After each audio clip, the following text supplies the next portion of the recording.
Okay, 12:02, I'll call the meeting to order. Commission work session to discuss, among other things, capital project prioritization. And with the attached agenda that everyone has. We don't have a public comment section listed on the agenda, but I'm happy to entertain any public comments at this time. Go Google for mayor. Guess we don't need to state our name either. Don't say that. Are we recording? We are. Okay, great. Okay. That withstanding, no other public comments, so we'll move into the first agenda item, capital project prioritization. Actually, before we do that, Aaron, did you want to say, before we get rolling on that, give us any status or update on, so all the commission is aware of what's going on with Evan Hall and the leases associated with the port? Sure. So we worked out a couple of potential solutions on the lease amendment and the, in particular, dredge spoils that are out there at Clean Point. The first try was to see if the state would not require royalties to be paid. And the most reasonable stance that I figured we could take on that would be that it's up to disposal of dredge material and that it's not leaving the site where it was laid. So those are pulled out of the Oregon revised statutes. There are requirements that that exist in there. And those are the 2 points that I felt were most reasonable. DSL disagreed, and they said no, royalties would still be paid. We tried talking with a couple people. When we went to the Coastal Caucus Economic Summit last week, we talked with the Regional Solutions advisor to the governor for a little bit about that. She said that she was going to ask some questions around DSL.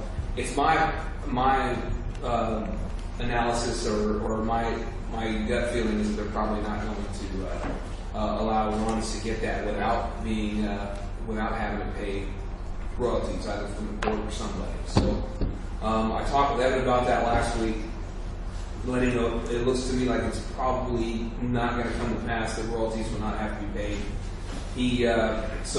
I said, we could wait a little bit longer, or if you guys really need to get moving on the project right now, we could try and work out some kind of arrangement. He said it'd probably be best to just keep things moving ahead.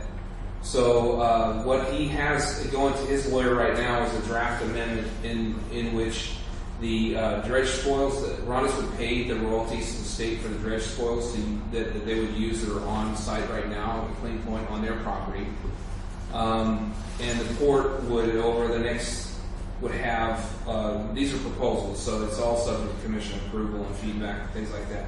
The port would have 8 years to undertake some kind of mutually agreeable, beneficial project that would at least be in the amount of whatever the royalties come out to be. So it would be like a dredging project or a grading or something out there that benefits the port and benefits Ronis, and that we agree on over the next 8 years. The other part of it is that Evan said they would need more fill material than what's on their property, so they'd like to have dredge material from our property. So what I proposed to him was that we, Ronis would pay the royalties on that, and then the balance of our normal dredge spoils rate, which I believe is $265 a yard, they would credit toward that mutually beneficial project. Hopefully I explained that clearly enough. I know it's a little bit of a circle, but so we would basically get credited for our regular dredge spoil rate for what they take off our property. And what's on their property, they would pay royalties on, and then we would try and do some sort of project over the next 8 years. Yes. Are these the dredge spoils over here? No, not over. It's everything's out in the Clean. So it's everything that's on their property plus a little bit of what's on our 9 acres out by the terminal. And there's going to have to be some kind of there will probably have to be some sifting and a little bit of work on the stuff that's on our property to get it to where it's usable enough to fill where they want to fill. The other part is they have that mitigation area out there. They're not, if they use any fill material on that to make that mitigation area, they're not going to have to pay royalties on that because it goes toward fish and wildlife habitat, and that's you don't have to pay royalties to DSL and that type of stuff.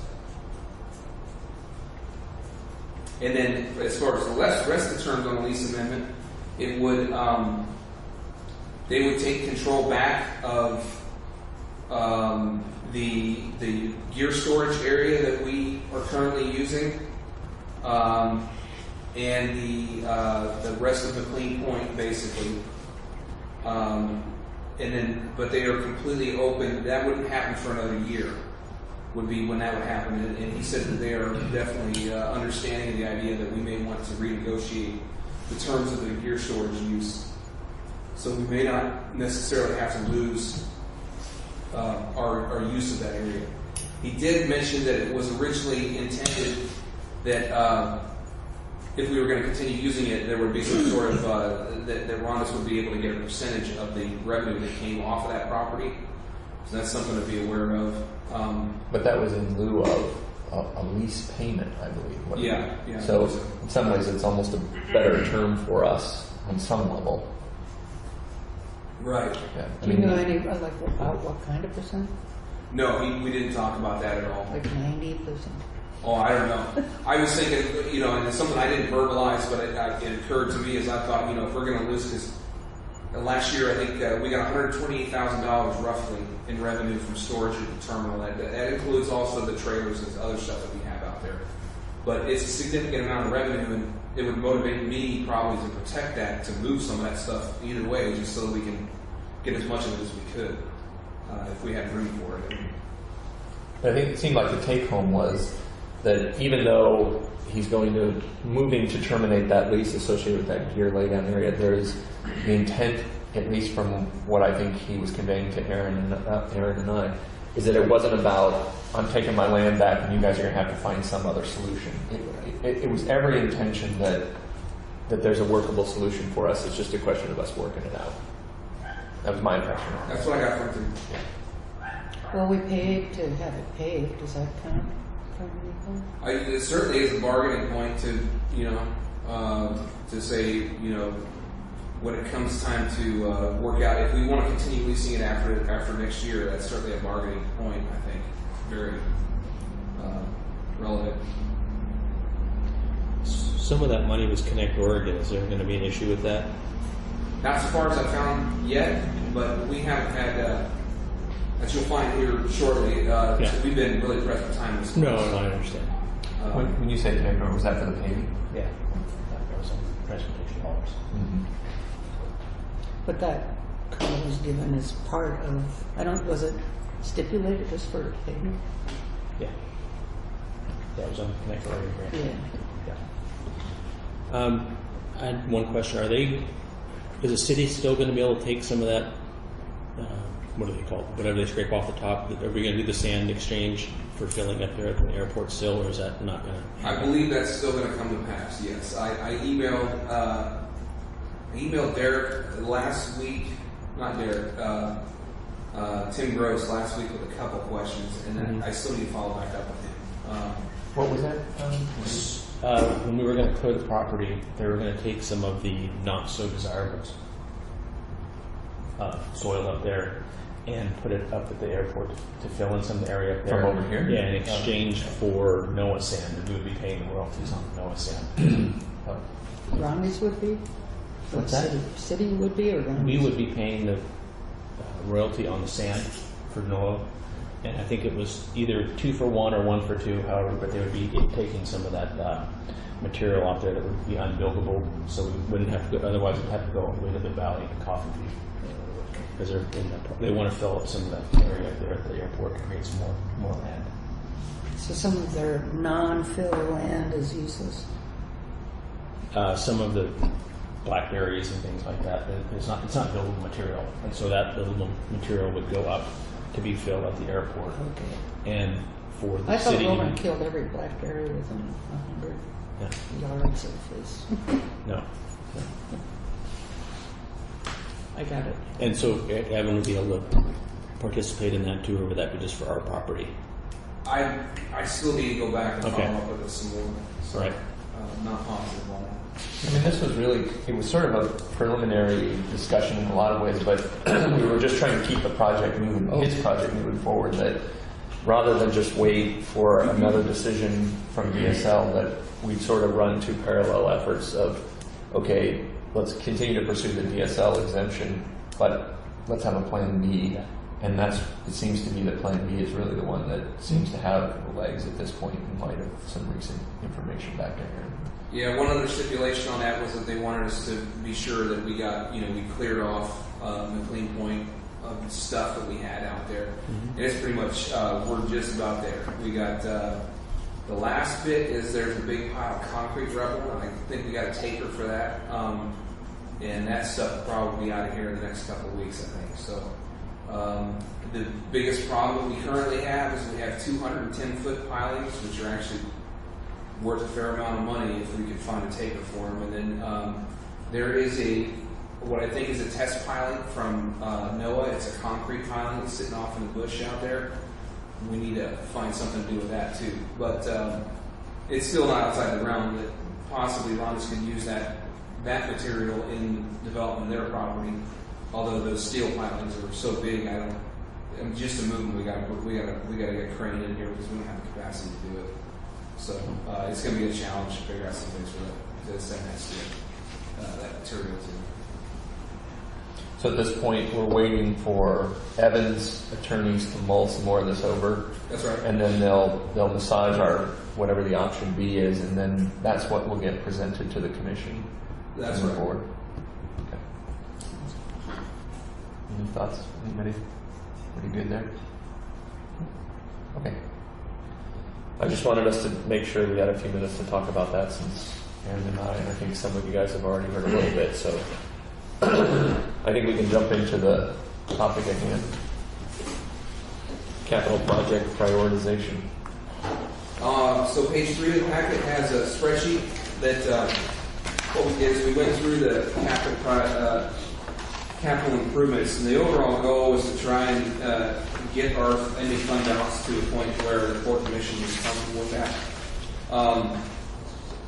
So my first task was to go through the capital improvements list and trim out as many things as could be trimmed without being detrimental to the immediate operations of the port. And this is what I came up with that you see in front of you there. So we went from someplace around 1.2 million, I think, is what we originally budgeted for, and got down to 402,000. We have this list transposed onto a draft resolution that you'll see in tonight's meeting packet. But of course, not tonight, but tomorrow night's meeting packet. But whatever comes out of this work session, we can still change that draft resolution to, so that we get, the main purpose today is getting consensus. If this makes you happy with where we're at, then we can go ahead with that. So if you have any questions on these projects or which were the ones that we pulled out, I'd be happy to answer those. Any thoughts? Yeah. Thank you for doing this. Like what you've done. I know it's not one of the first priorities, but the Camel system repairs and modifications. Could you just talk a little bit about the 80,000? How close to solid is that, and just kind of how we got here. I don't know if there's a response. I know it's probably too late to determine responsibility and have somebody else pay for it, but I'm just curious how this came up. So the design of the system that holds the camels in place, I don't think it's the greatest one. It offers a lot of chafing points. One of the things that the materials runs the price up on it real fast, because we had to get these pipes that have flotation in them. So the way it works is that you got the fender pilings that lay up against the pier, and then there are chains that wrap around those fender pilings and then are fastened into the camel.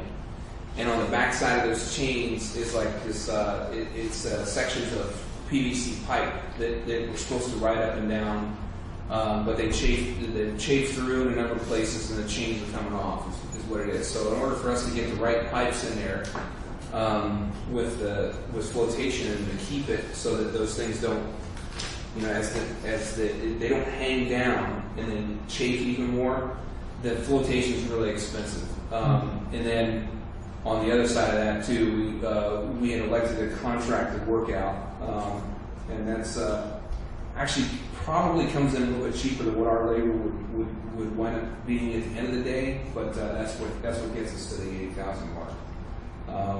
We're a ways out from being able to do it. I can say that though. So, Is this system we're going to put in used in other places to where we have a fair degree of confidence that it's going to work and not have the same type of problems? well, I think the best way for me to put it is this was our fix to the current system that's in place. I don't know how they selected that design.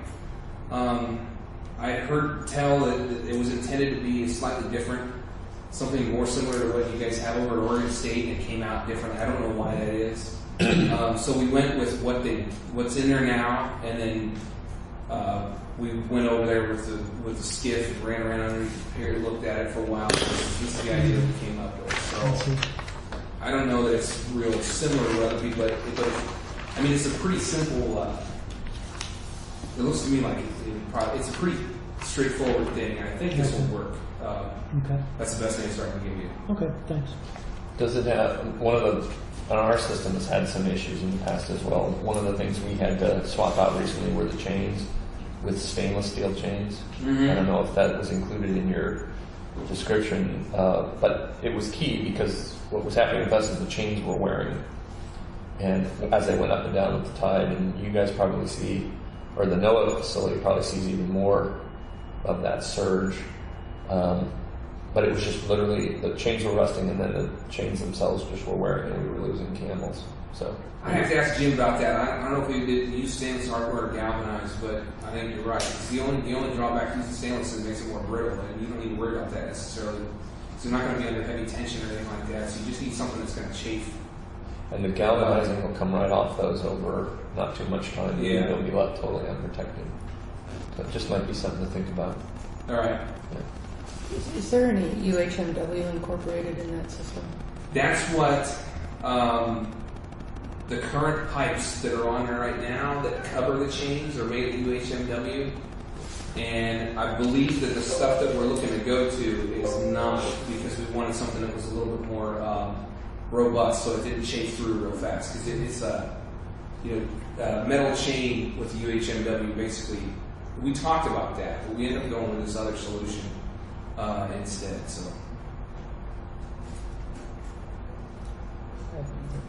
So that's an $80,000 item, and you have not our crew doing it, but contractor. That would go through the same process of finding a contractor to do it as you did with the road. Yeah, and because I was grateful to see the extent of checking many contractors, and that was a lot of information from Burger Haven or whatever. It was good to see, to choose someone to. I just see that projects start bad sometimes. But doing that due diligence up front was good to see. Would this be the same type of process? at that price, yeah, we put it out to bid and get some proposals. That's the way that would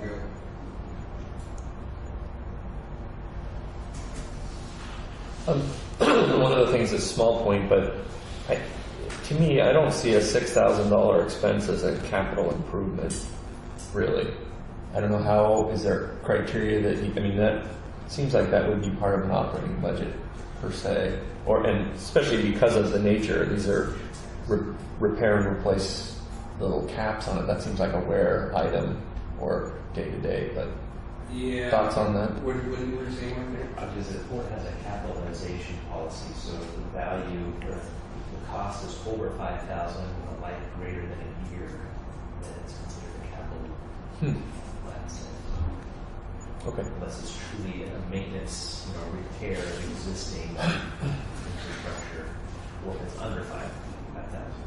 And do we know what happened to the the cats on top of them? As I'm sitting here right now, I'm not sure. I just happened to think about that because they're not all missing. Mm-hmm. I think they were probably fiberglass before, and then the wind might have got to them, or any other number of things. I don't know, or they got pulled off by lines crossing. And so I'm not sure. I don't know. I can find out though. Yeah, they would get lost. They would come off. And so we keep slowly replacing them with the steel ones. Mm-hmm. After replacing them, so it was So I wouldn't be my lines. surprised if the mooring lines, when we Yeah. run past them, and go down, they get caught under them and then pull them up. They just wear and tear, they crack and Mhm. come off. So. Okay. Anybody have any other thoughts on the list that was put forth here? Yes. On the the second one, replace wastewater pump station in the recreational marina. After talking to the Merit guys and stuff, I wrote here, green, think green. Is there any enhancements, updated equipment involved with that? In either of those, the water pump station? If you can upgrade equipment when you're doing stuff to be more efficient or greener, I think is a good thing. Yeah, so the pumps that we got, they're around in 1977 or 1978 era.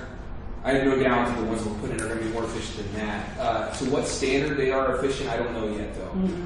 I can certainly get an answer to that, and so you can know, what the Well, it's a general thing to keep in mind, I guess, right, as a policy item.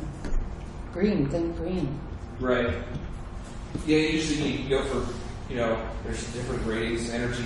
There's a deal 5-star energy rating on certain things, and we can definitely, because that'll save you costs in the long run. I have one more. On the design of the RV Park Annex full upgrade phase 1 is the start of a big project. And so I just look at that, even though it's a design. I mean, who's going to do it? What are we heading for in that? And I've talked to several people. I know people from out of town that love to fish out of here and stuff, and I hear a consistent, your bathrooms are terrible, and so I'd almost think $18,000 to paint the bathrooms or do whatever we could.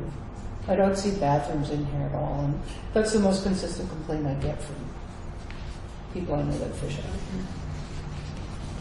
Yeah, okay, so I left that one in the budget, the design of the RV park annex. The reason why I did is because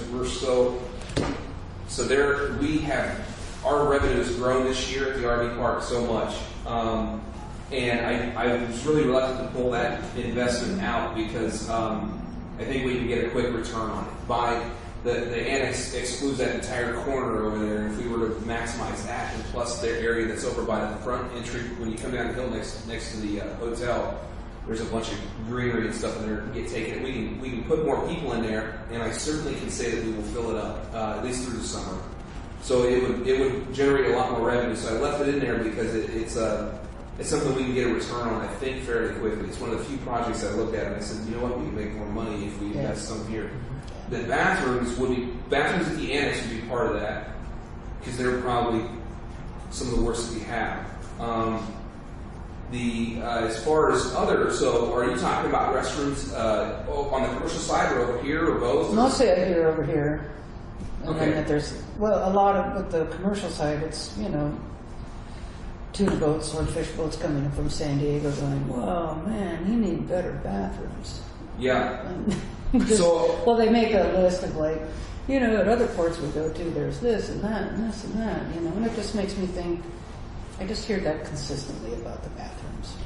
I think one of the biggest problems that we have bathroom-wise over there is those porta potties that we got at the head of Port Dock 5. Yes. And I keyed in on that when we had that when we had that big meeting with all the public comment on the rates. Because I go into our Port Dock 7 bathrooms fairly frequently to see how they're doing. And as far as a public restroom facility goes, they're not bad. They're pretty good. And what I heard from people at that meeting was, if you listen to what they're saying, they were talking about. I think they were talking about the porta potties out there. Especially if I'm on a tuna boat that's out of San Diego or whatever, and I come in here, I wouldn't necessarily know that there is all the way down by Port Dock 7. There's a newer facility where, but they're also small. So what I was thinking about, and this is just an idea that I had, was, okay, after we get the Port Dock 5 pier done, at some point in time you have the opportunity to improve the top of it. And I had talked to OVAC, I said, would it be feasible, given the infrastructure that you're building, could you put a better public or a moorage holder bathroom out toward the end where the ramp goes down, so we can get rid of the porta potties? And they said, yeah, it's feasible. So it'd be something we can do. It just wouldn't happen right now. It would have to be down the line a little ways. Yeah, that could very well be what those San Diego guys were talking about. That's what I think. But I don't know. So, I mean, I guess to follow up on your comments, so when we talk about the full upgrade of the annex, it does include pretty much leveling those bathrooms and starting over?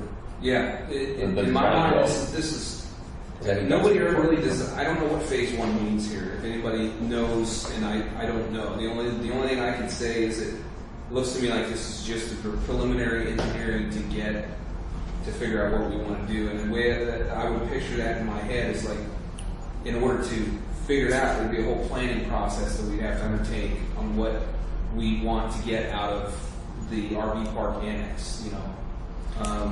We would talk to stakeholders. We have to talk to the Port Commission, obviously, and figure out what we would want the design to look like. But if this 18,000, it almost seems like a pretty commonsensical knock down some trees and mow some extra yard, or, I mean, would that necessarily have to go out for design? Or if you're just talking about increasing what's there, knocking down some trees, I don't know. I don't know how extensive that is. Well, so there's a bunch of spaces over there right now. We do need to go through, and it really does we need to pull up of some plumbing over there and get it reconfigured properly. That'd be my opinion. We got a couple spaces that have some significant wiring and plumbing issues, and I would recommend that we get. And one of the complaints, so this park over here, a lot of people do complain about the way it's configured, and it wasn't really planned the way a lot of traditional RV parks are planned in the way it's laid out. And it does present a lot of problems for people trying to drive RVs into and out of it. So the idea, I think, in doing this was to get somebody who does RV parks to look at it, so that we wind up with something that's like, man, this is a nice RV park. I don't know. Yeah, it seems to be money well spent, good return. The only idea that I had was that it's going to be a little bit before you do get a return on it, because it would be, in this year, it would be whatever phase 1 looks like. Some preliminary engineering on what it needed plans and what it needs to look like, and then you wouldn't do any construction until at least the next year, the following year, and then we'd have to find funding for that. But there would be somewhat of a delay in what you would get returned, but I don't think that's avoidable. I think it's still going to span 2 years, probably, at least. Would we have to mitigate it if we paved it? Because we were paving over permeable surface? I don't believe we have to mitigate it. I think we just have to. We may wind up with a stormwater collection requirement, possibly. But it's a little bit less complex because it's not over the water. It's not. There's no in-water work with it, and it might be more expensive. But I don't. It should be pretty straightforward. It'd be a lot. I suppose the only other thing, sorry to jump in here, is do we need to look at what the cost benefit of selling it would be? Yeah, sure. I mean, I don't know what a piece of property like that would be worth, per se, but I don't know. Up to this point, I've been under the understanding that we don't want to sell property unless we absolutely had to. But I could certainly look at what that might do. Look at all options. Yeah, definitely. But Well, thank you for that input. I feel good about having that in there now. No, I was going to say this is the only project on here that will create is possible to create revenue in the future. All these other ones are just doing maintenance. I know from talking to past commissioners, they did a 10-year loan on this place, on this RV park, and they paid it off in 5. So the return on investment is there, and there is the need up there. In the past, we've always looked, for the last 4 or 5 years, we've looked at upgrading the annex because of the failing infrastructure and utilization of all the area up there.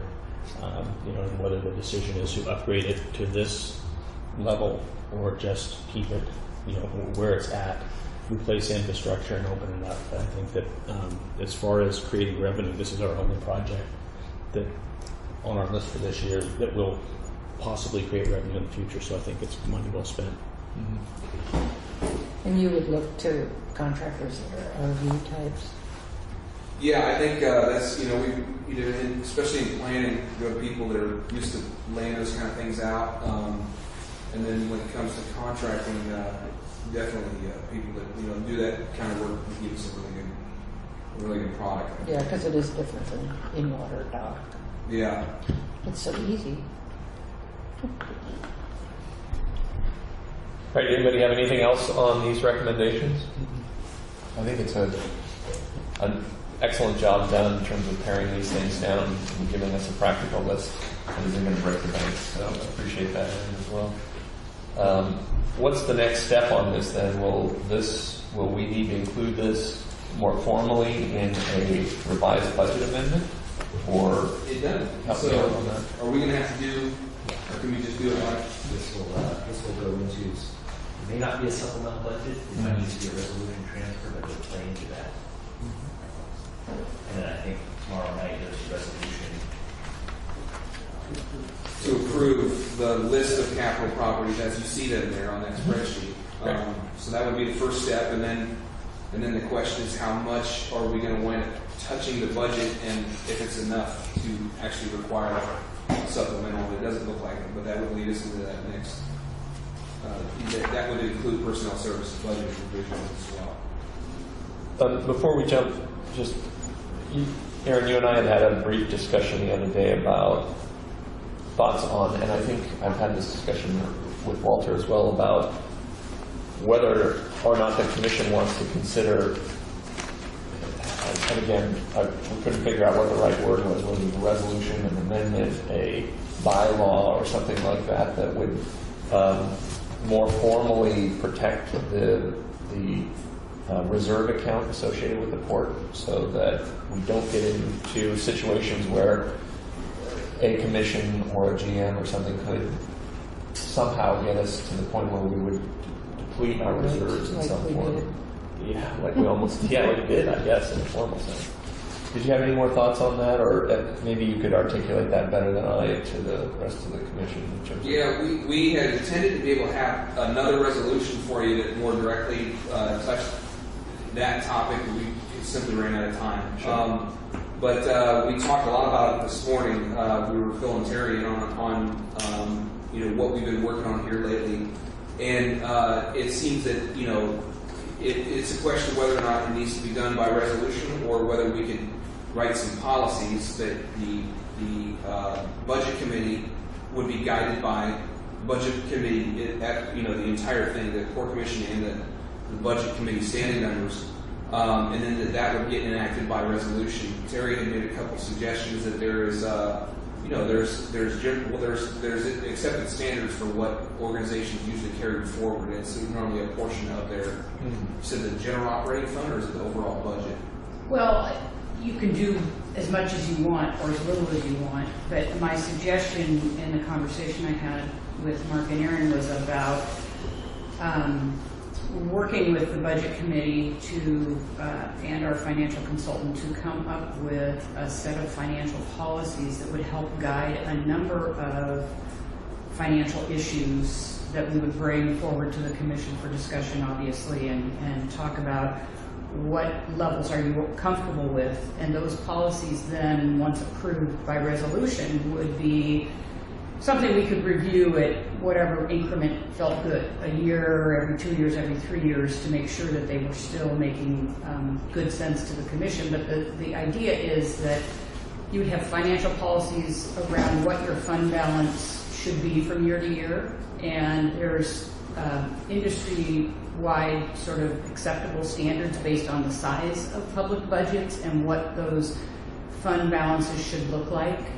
And it can be for general operating fund only or all of your funds, whatever, I would suggest you want to have that guiding statement or policy for everything. I think that, in my experience, that is what I'm accustomed to, and I think it gives elected officials and the public a really good feeling of confidence around knowing what the staff is working within and what we're bringing forward to you falls within that. And you can do that for wages and where your wages fall in the market, so that could be a policy. Some people want to be in the middle of the market, some people want to lag the market or lead the market, and so we can kind of define those things. And that helps you then understand, sort of as you budget for the future, we have to make sure there's dollars to cover all these things that we've decided are important to us. And you can have financial policies around your capital levels. You were asking that question earlier about, is this a capital project or not? You can define that, and it sounds like we do have some definitions around that, but maybe that needs some fresh discussion. And so I think Mark shared with us this morning that the consultant that he's been working with has some guidelines or template from other ports and how they've handled that. And so I think that would be something, I think, for you all to look at and have some time to think about and converse about what brings you the most confidence in a set of policies regarding how we handle the finances and budgeting processes and things that aren't already addressed. I obviously don't know. I may be talking about things that you've already dealt with, but I just don't know yet. But I think that really is just a good standard practice. It keeps everybody out of trouble. It was also,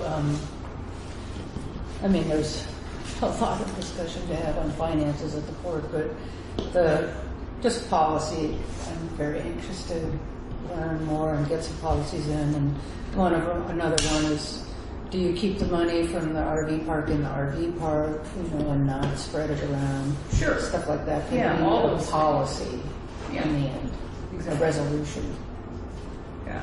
Yeah. Some of those things may not be policy as much as sort of practice and how you manage the funds. But all those things, I think, with the help of our financial consultant, we can kind of talk about and figure out what's most comfortable for the commission and what makes sense. So that, I think we had a good discussion about that this morning. I think it helps staff too feel like, okay, now we know where we're headed and we know what we're working toward, and and then you don't sort of put a lot of work in and then have to backtrack and make changes, which I don't think anybody really has time for that. So I'd just say before we can bring the budget committee online on this, I think that needs to be a discussion between us, because at the last budget meeting we had with them, they basically gave us the blessing to take our reserves down to nothing. So I think before we engage them, I think that we need to come up with a policy on our own. I might be using the wrong terminology saying budget committee. I thought in the last meeting, you two were budget. Are you liaisons? Or We were just basically a subcommittee. committee. Yeah, Okay. I meant the full budget committee, but Yeah, Okay. and that's kind of what we were talking about this Yeah. morning, was that if you set a policy like that, regardless of who's on the budget committee or what their personal opinions are, they're supposed to reform their opinions on the budget based off what your policy is. Right. And it would also help staff too in making decisions. And I have a lot of experience writing policy for operational procedures, and what I've learned is that the more that you can expound on your intent behind those policies, the easier it is to follow. It's harder when you write a real rigid and say, "Oh, this shall be done, that shall not be done." But if we can get a decent policy put together, it'll really guide staff and then the budget committee too. You know, because then you can always say, no, this is not what we're planning on doing here. It says right here in our policy that we're going to be doing that. No, we've needed a basic framework for that for a while. So. Yeah. Mark? I was going to say too, if this leads all the way to a supplemental budget, or if it's just a lower level resolution transfer, Oregon budget law does not require the budget committee to be involved in either of those. It's the choice of the commissions. Thank you for that. Yeah, Judge. The Budget Commission, is my understanding correct, the Budget Commission is dissolved once the budget is passed for the year? Another good question. Automatically, is that? I don't know that. They have terms. You can include them. Two of them actually ended in June, two of the terms. The terms are like that, but it's something like the Budget Committee's work is done once the budget is passed, or some language to that effect. Do I recall seeing that correctly? In the bylaws? That's what I recall, yes. I think they just elect officers every year. Because I understand the terms, but as far as their work for that budget year is done once the budget is passed. I guess they don't have any more involvement with the court until the next budget. Another way of saying that. Yeah.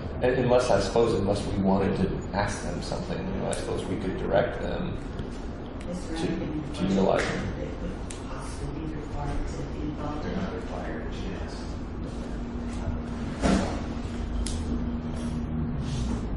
What's the I suppose while we're talking about this, Karen, you mentioned that a couple of the folks on that committee are up, if you will, their terms are up. What's the process? I mean, it kind of goes to Jeff's point as well. Do we need to have a budget committee seated at all times, if you will? And what's the process by reappointing new people? Well, I think you wanted to bring up, because it had been practiced that the general manager would contact, but that's not really how the law is, right? Yeah, the law requires that the commission can choose one of the budget committee members. Mm-hmm. But they don't have to choose me out until the next. Right, the 2 years I've been here, my recollection is emails went out sometime early spring contacting these budget members, maybe if there's a new person trying to fill that position, but it wasn't until the spring when the budget season got kicked off. Yeah, we've just invited them back on. We haven't had any people express interest in being on the budget committee, so we just basically kept the same members for as Well, long I as I've been on remember I here. was talking to Steve Beck, and he said that he was being interviewed or something to be on the budget committee. His name was his hat was in the river or something. Well, it might be a topic for another discussion here, but I mean, my gut feeling is that if we have a budget committee, we should probably have it. We should have them sort of seated just so they're around and identified. That if for some reason we had a topic or something, I mean, I view them as a little bit of a sounding board, or it's like consultants of sorts. And I think it would make sense to have that body at least identified, as opposed to if we have 2 open spots right now waiting another year before we go through the process of looking to fill those. I think, again, maybe a topic for another time, but something that I think the commission should consider. And I think I'd want it to be a little more formal and have more of the commission's endorsement of candidates before we simply have either a GM or a director of ops just reaching out to people. I think that the commission should take a greater role in that up front. Whose terms are up, Karen? Coastal League and Colton. So let's follow up on this in the coming months. We should probably keep moving here, keep our agenda flowing. I think we've gotten through the capital projects. Aaron, did you want to keep going? Yeah, you got personnel services budget revision. Mark probably next one to talk about those.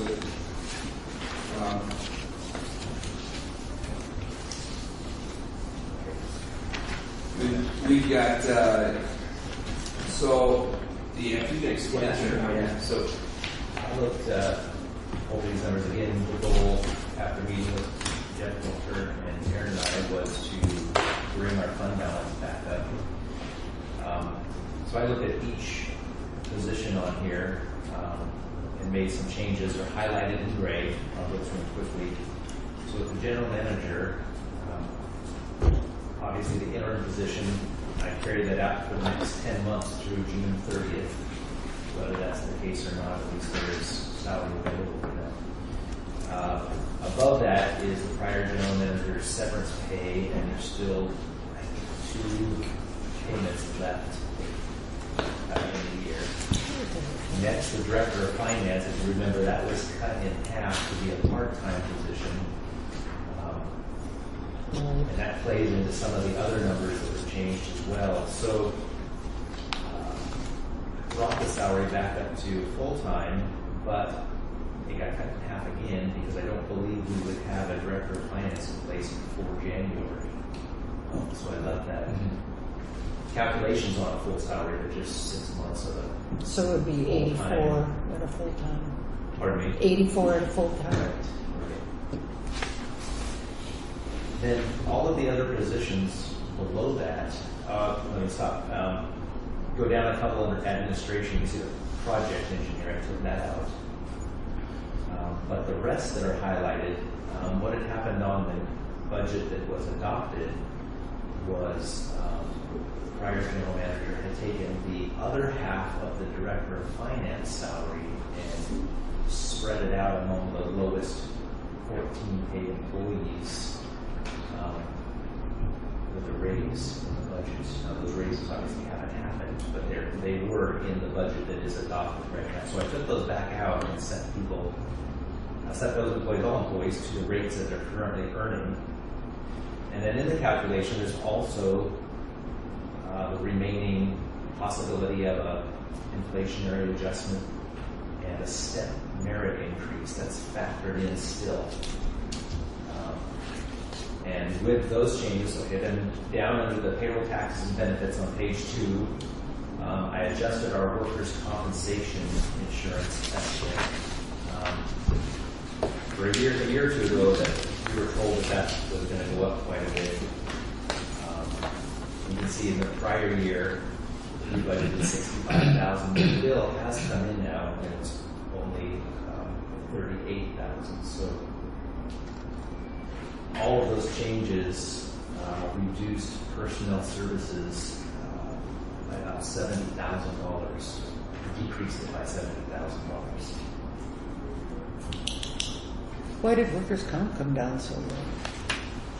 You know, it's based on we do an estimated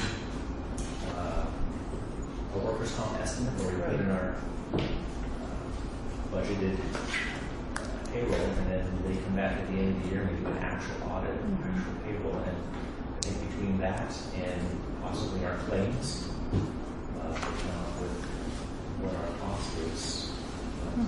That's great. I know the former director of finance was told at least last year that was going to go up quite a bit, but this year it's come back down. The low reason for sure.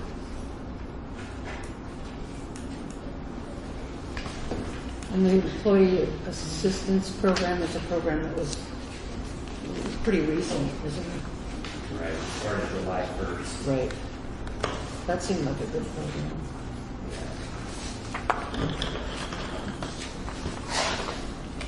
Mark, on the interim salary, is that including the lodging? That's not. Okay. That's just wages. Okay. And I guess another area that I didn't really gray out would be with the reduction of the salary, obviously payroll tax expense PERS came down a bit too. Right. Just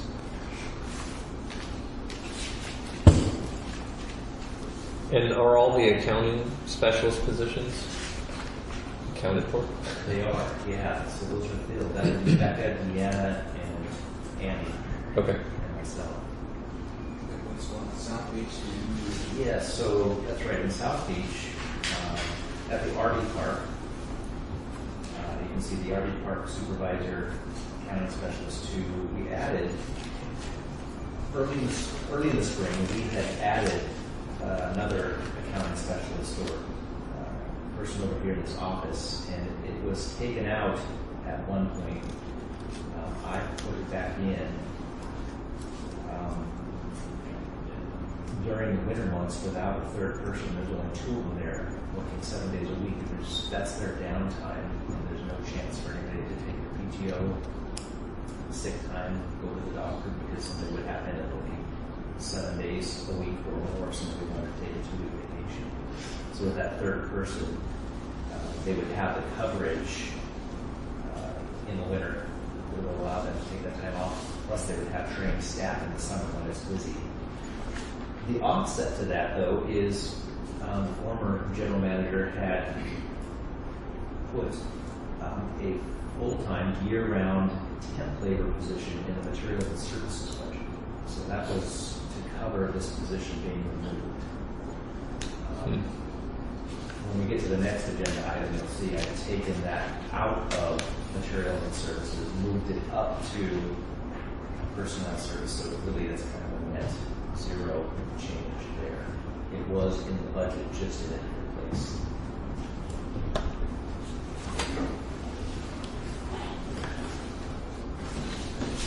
So cost of living adjustments are in here. They are. Okay.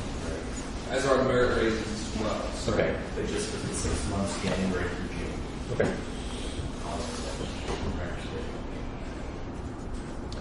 Any thoughts from the commission? Sure. I should have said this at the starting again too, but I really appreciate Jeff and Walter having time to catch up with Todd and Mark and everybody to dig through this. So appreciate your time on this, both of you guys. Say most thanks goes to Mark on this. Jeff and I just showed up for a couple hours, and that was it. They did all the hard work. So Sure. thanks to you guys. Great job, Mark. We appreciate it. All right. Anything else on that, Mark, that you want to call out to us? We're going to play into the next item. Great. Yeah. Go ahead.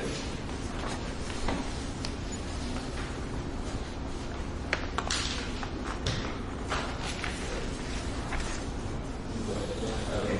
Yeah, so the next page is a summary of the general operating fund budget. It looks similar to the LD budget forms. It was just an easy format for us to kind of capture these numbers to see where they're headed. You go over to the right-hand side, you're going to see next to the descriptions, in that first column is the adopted budget. So those are the numbers as they are now. That's the budget that was adopted. And I grouped the larger numbers just by their classifications, the personnel services, material services, capital. I didn't break it out by individual line items so much yet. Obviously, resources have to equal, or revenue has to equal expenses. At the top, you can see our resources number. We haven't, or with this version, I didn't look at any possible rate changes that might affect budgeted revenue. So I just stuck with the revenue that we have budgeted and just looked only at the appropriations. The next column over, you can see the adjustments, and that's where, for instance, if you look under personnel services, we started at the 1.5 million adopted budget. The adjustment, there's a 70,000 that we reduced that budget by, and we're ending with a $1,528,000 budget there. Then I went down and did the same materials and services. There's the 30,000 that was the temp labor position that was moved out and put up in the personnel services. Obviously, if you look at the capital outlay, the third one down and the fifth one down, it transfers out to other funds. Those other funds are the construction fund and the facilities maintenance funds. Those two together, there's a reduction of $834,000, and that represents those capital projects that we cut. We're That heading was down. that was from the adopted budget. Right. Right. Yeah. First column's the adopted. These are my adjustments, and that revised budget is where we would land with these changes. I looked at operating contingency again. I was trying to get the fund balance up to where it had been in prior years. You look over to the left-hand side, you can see last year's adopted budget, and we only had 100,000 in operating contingency, and I think that was consistent going back several years. We may have tapped into it a little bit, never up to that limit. So I took the 300,000 down to 200,000, which is still generous. So then you get to that unappropriated ending fund balance, the second set of numbers up from the bottom. That's our fund balance. And you can see there's the 232,000 that we had. We are adding $1,033,000 to it, bringing, with these revised numbers, up to $1,266,829. If you compare that over to the left-hand side, you can see last year we budgeted about that same amount, or actually a little bit higher. And that's just with those changes that we made. I didn't dig too deep into materials and services because the budget there didn't increase much from the prior year. And obviously debt service we can't touch. So we are at or slightly above where we were in prior years, getting our fund balance budget back. If you go to the farthest left-hand columns, you'll notice the ending balance there, the 1.8 million or the 2 million. Those are audited actuals, so they don't quite play into the same thing. Because oftentimes our revenue comes in higher than what is projected out. So there's follow-ups like that. So what would affect these numbers going forward was if we did adjust our revenue, say we adjusted it down, well, that is going to decrease that ending fund balance a bit. But contingency could still come down a little further and be in line with the prior year. So there's still some play in there. Plus, if we raise the rates on some of the things too. Right. Also. Yeah. So this is all out of just what you've done, you didn't change any rates. We didn't. This was just adjusting appropriated expenses. And that's where the question's coming in about whether we need a supplemental budget or a resolution transfer. Supplemental budget you usually do if you're increasing your appropriations. You don't want to add to it. We're just moving amounts around and decreasing. But the net, the bottom there, the zero under the adjustments column, our net result is zero. We're just moving much of those funds down to our unappropriated ending fund balance. And we may be able to do that just by a resolution transfer. I'll look at that still. So. Anybody have any other thoughts? I appreciate you putting all the money back to where it was, Mark. I mean, it's it was really surprising. I mean, during the whole budget process, for myself personally, where did we get $1.4 million to do projects, and for the previous general manager to basically take the liberty to draw our cash reserves down to zero. I think that's something that thank you for bringing that to our attention, and that's why I think we need to do this policy to make sure this doesn't happen in the future. Great. So you'll let us know on the path forward from a sort of process position. Okay, great. The next item, target days, cash on hand for Noah.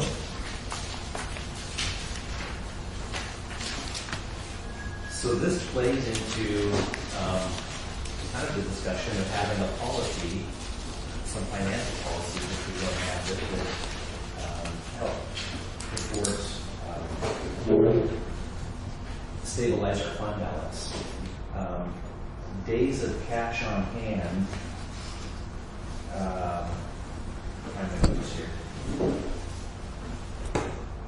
So the days of cash on hand, that is how much unrestricted cash on hand we have to pay operating expenses. So it's one of a number of formulas that can calculate an organization's financial health. Basically, it looks at our annual operating expenses, and on the screen up there, that's this top number. I've looked at just the two operating accounts, the general operating fund and the NOAA fund. And I used our numbers from our June 30th financial statements, which will be in tomorrow night's meeting packet. So you can see those two numbers here. Those are our annual operating expenses. And by operating expenses, I use personnel services, materials and services, and debt service. If something, let's say something catastrophic were to happen and it impacted our revenue streams for a while, personnel, material services, debt service, those would be three key expense categories that we would want to try to keep being able to meet our obligations in those areas. You take that number and you divide it by 365 days in a year, and you get our daily operating expenses.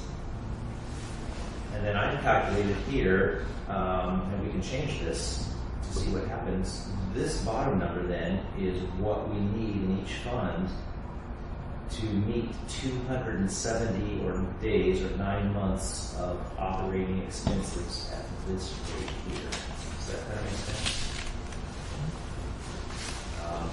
Then I went down to the lower section, and what is our unrestricted cash on hand on June 30th?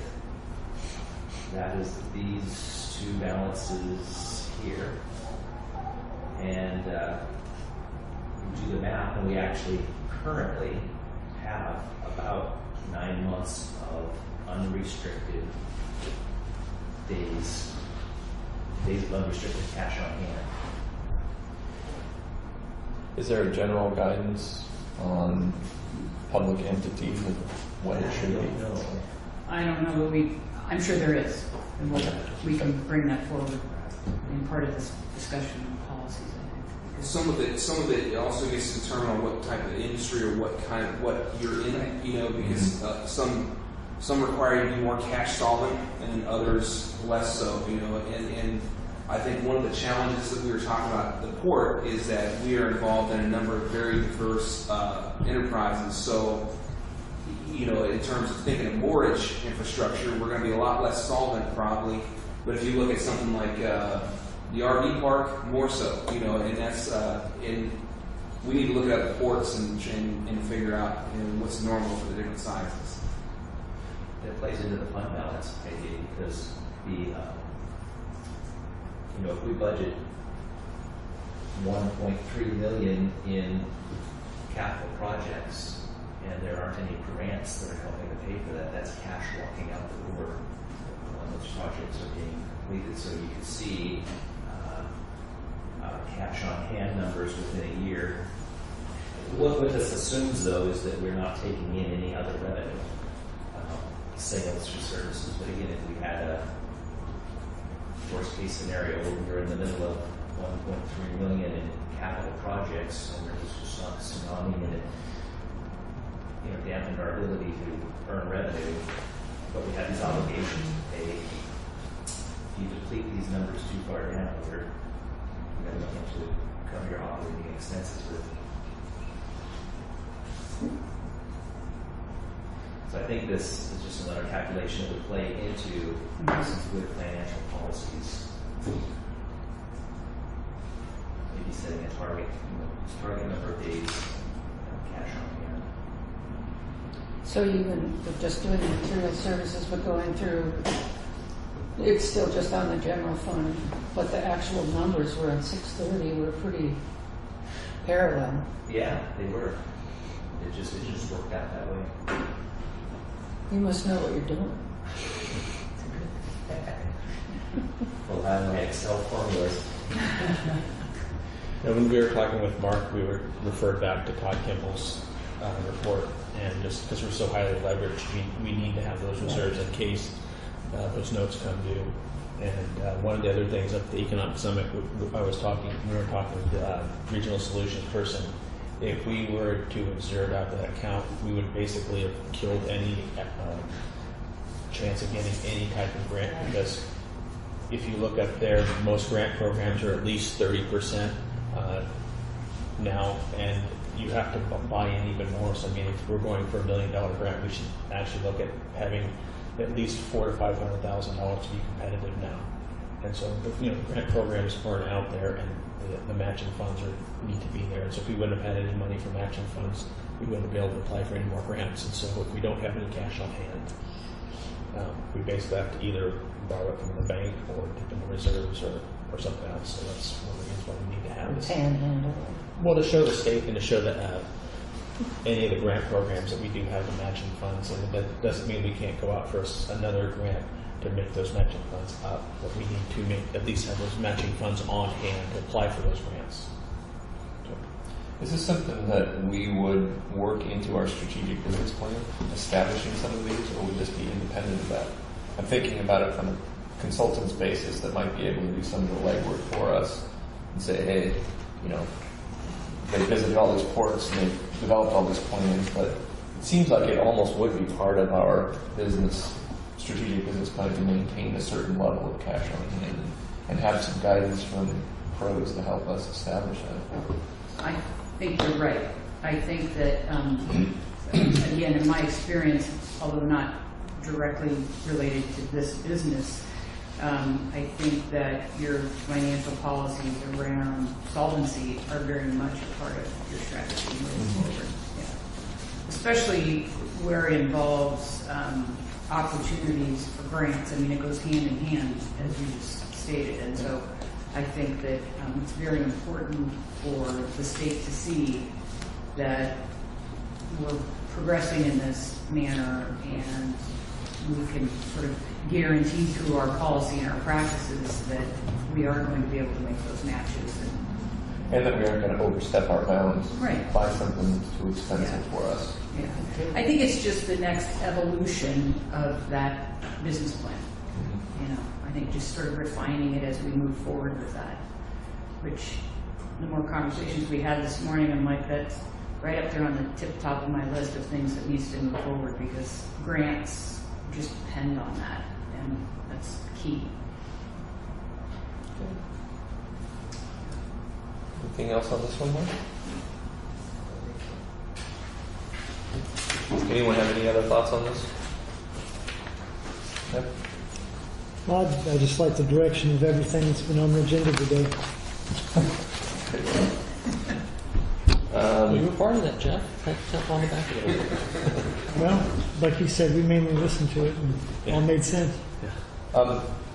Before we jump into the last item here, just really quick, we touched on the strategic business plan. I didn't see it necessarily on our agenda tomorrow. Were we going to talk about it in your ops report? Probably so. I'm just trying to get. We got one bid on it right now, and before I put it in the meeting pack, I want to get more bids. Well, maybe we can just talk a little anecdotally, just so all the commissioners are on the same page with. I mean, I think, and I don't want to steal any of your thunder here, Aaron, but I don't have any thunder. okay. Well, I mean, I think what we're dancing around is the importance of having this strategic business plan in place. It takes a while. No one's going to talk to us really unless we have it in place. That's what Terry was alluding to as being highest on her priority list. And as Aaron talked about, there's not a lot of places and companies and consultants that do this. I think the one that at least has responded to Aaron's initial inquiries is the company that Port Toledo used with great reviews, if you will. They really felt that they did a great job. But I think it really is the importance of moving this thing forward. It really is something that's at the cornerstone of getting us back on track on a lot of finances.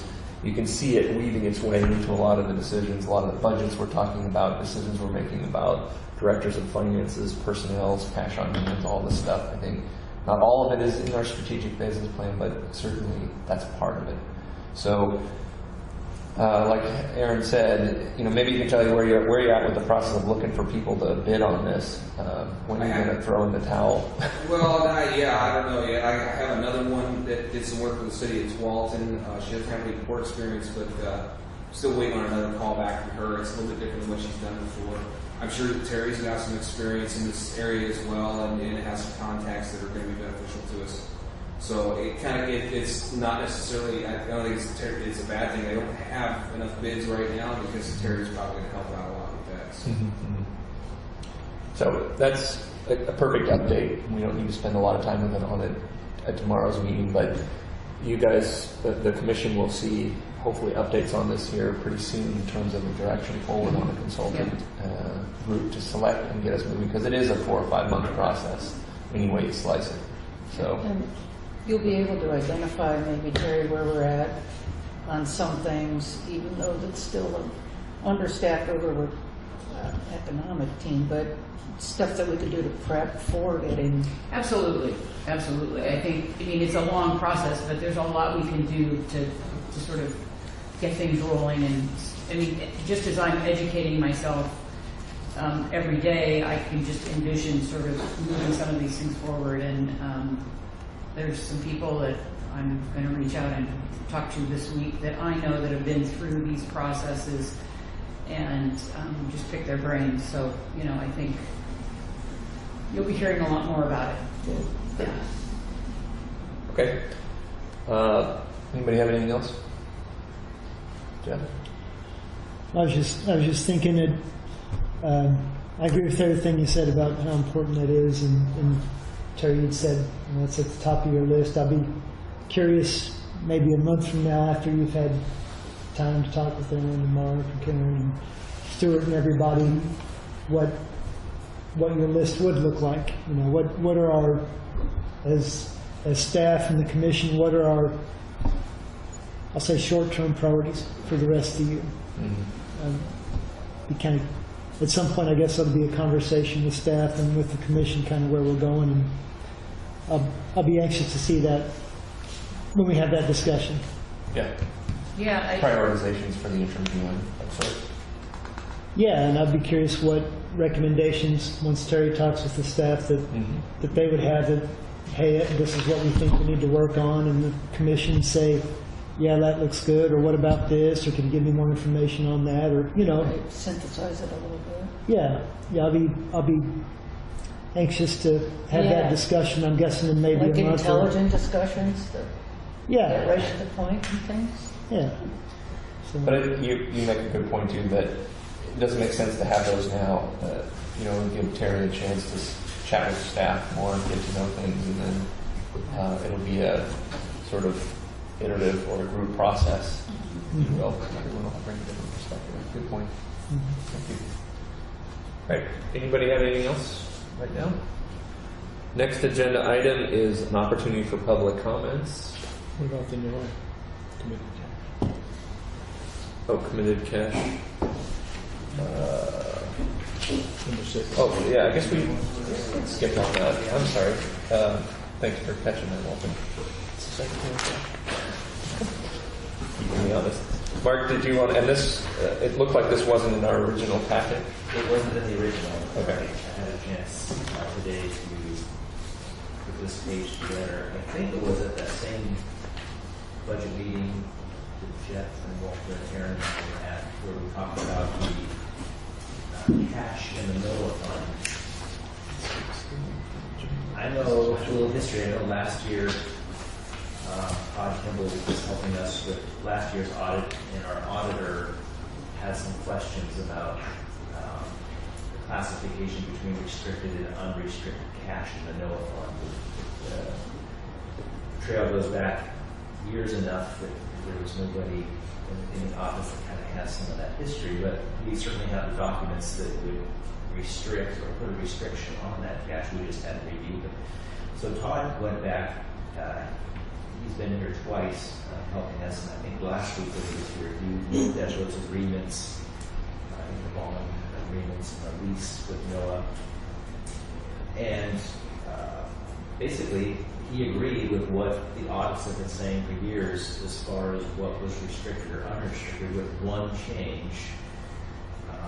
You can see the 5 NOAA bank accounts listed there. The fourth one down, the maintenance and replacement, our latest audit listed that as restricted with on audit notes, question mark, further research, and I know our auditor was going to look deeper into that this year.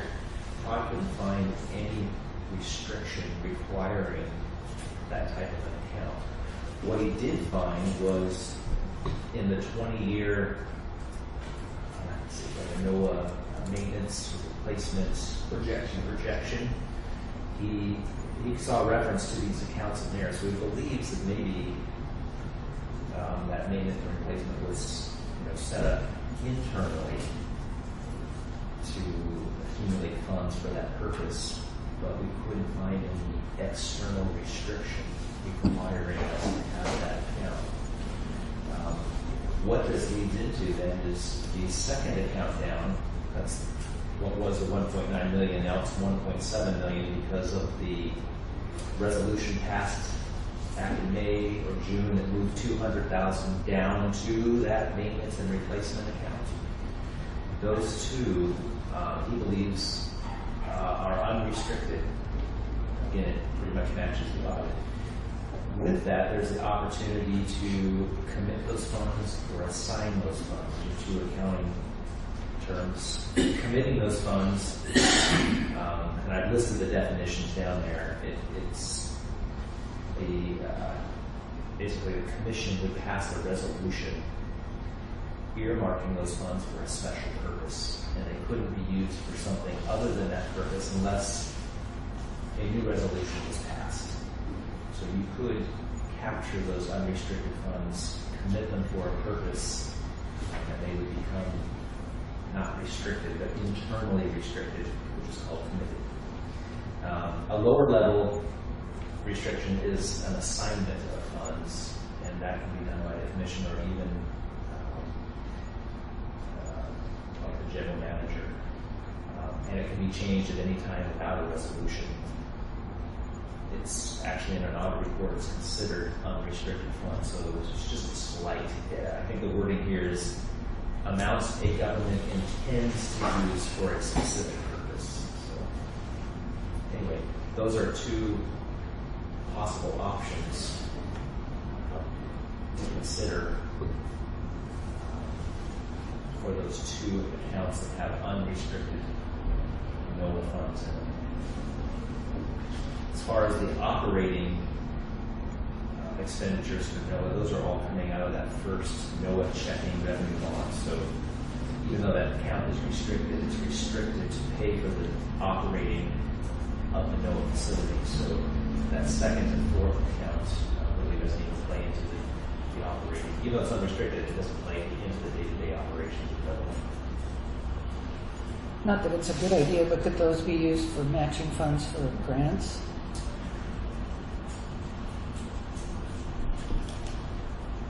I know a while back I had seen an email, Steve Larrabee, the former director of finance, that showed me, and I think it was with someone related to the NOAA, I don't know if it was at the U.S. government level or the bond council, and this person wrote back stating that as long as you could meet your operating costs and 1 year's debt service, after that she felt like those funds could be used for another purpose. That was just an email, and I don't know, again, from a number of years ago, I don't know the true.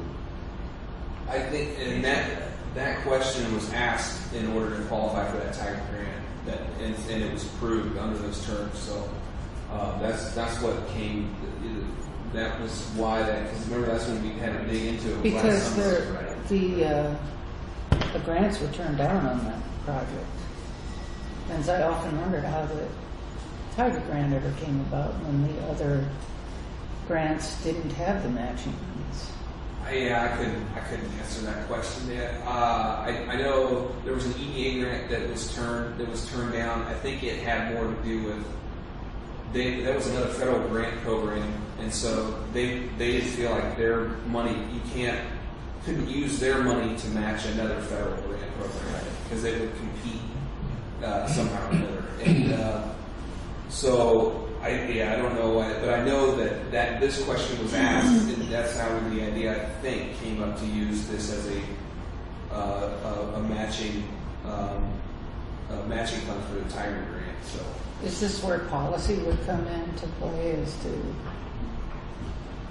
policies that we're making hopefully in the future to secure monies in reserve,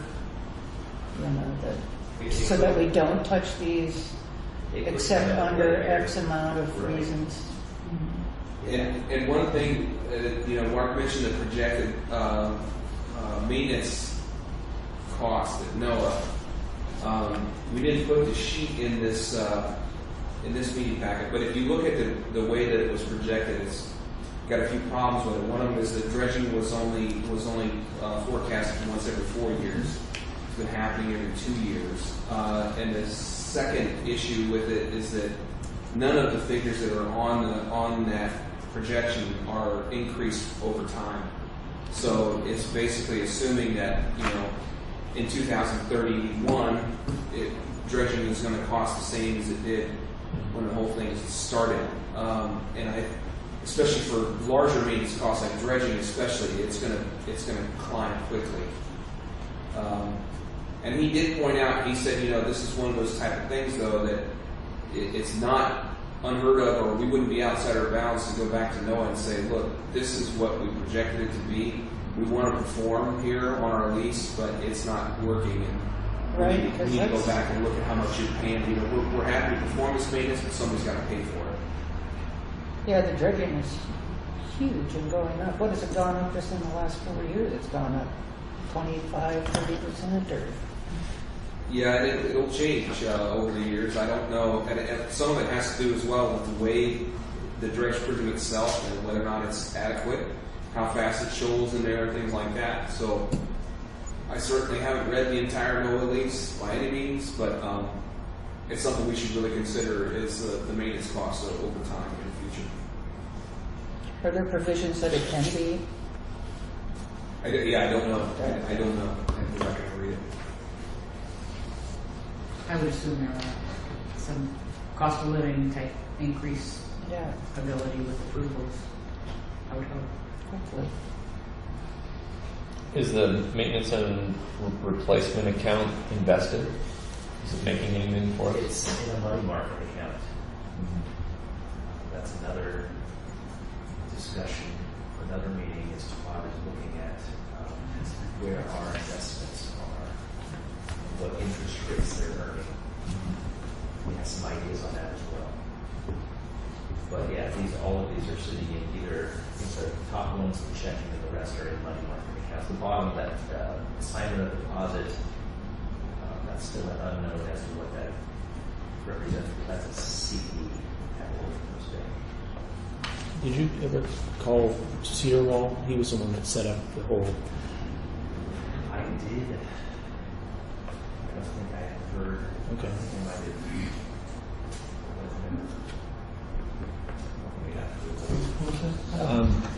He was the one that set up Don Mandy, you guys contact Paul Cedar Wall with Northwest Consultants. He was the one that actually set up the whole funds and everything like that. And I'd given him contact the him. on that and see Yeah. what his take on this. So you said there might be some other avenues to invest some of this that Right. it's at state Yeah, it's programs. a state program, that local government investment pool, LGIP. Right. Many local governments take advantage of that, but interest rates are quite a bit higher than what the bank is offering. Like how much higher? I think the bank is, I think some of these might be at like 0.45, and there may be at 2 point something. So, Cha-ching. yeah, And it remains liquid too. right. What's that? It's you can access it. Oh, yeah. It's not like it's tied up. Would all these would be able to be put into that, correct? Can we trust the state? When will you know? Kidding. I mean, weeks, months? I'll be back in 2 weeks, and we have an appointment to talk with Oregon Bank about these interest rates and Right. give them an opportunity to respond and their plan. Right. So Mark, do you have any recommendations on which one of these funds you would like to see committed or assigned? A preference?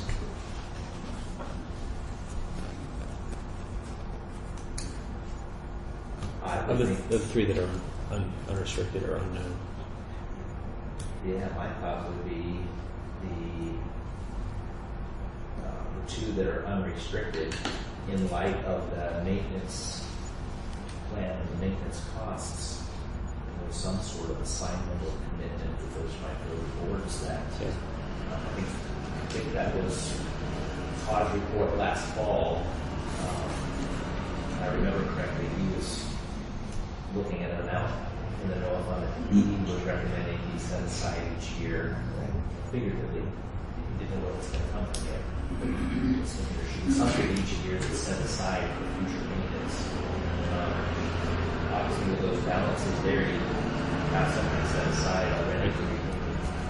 We could just use interest as a, put that into that as a way to build that account up. So on the 85 account, that's the largest one. You know, that would be, you know, if we were to use that for matching on a grant, I would, you know, as Todd talked about in his report, that shouldn't be considered as a matching. It should be considered a loan, an internal loan to be paid back. And you know, if we use that money for a match, it wouldn't come back. So if we're going to invest that money in anything, it should be revenue producing or able to pay that fund back, because right now we're not hauling in money hand over fist. Those monies should be invested in revenue producing avenues and not just as much as we need to replace our infrastructure. We need to make sure that can be put back. About if you just got far enough to identify these restrictions, Yeah. or shouldn't be restricted, and talk about the committee of the sun. We didn't talk about the possibility of what we could commit those funds to if there was Right. either restrictions to the purpose. Right. And that would be part of our policy. Right. Okay. The way things are going, would we get into interest that would change as the interest rates seem to be going up? Yeah. That they don't, aren't stuck at 3 or Right. something when it goes up to 11. Yeah. Yeah, we calculated out some figures based on these balances, and it was significant. 10 years interest on some of these balances, we were around the 2%. Yeah. That would be like our money putting, like Walter said, the money putting back interest. All right. That's all I have. Anything else? Anybody else? Thoughts? Thank you for that, Mark. Okay. Anything? Unless there's any public comments? Shaking his head. Anybody have anything else before we adjourn? Okay. It's 1:29 and I'll adjourn the work session.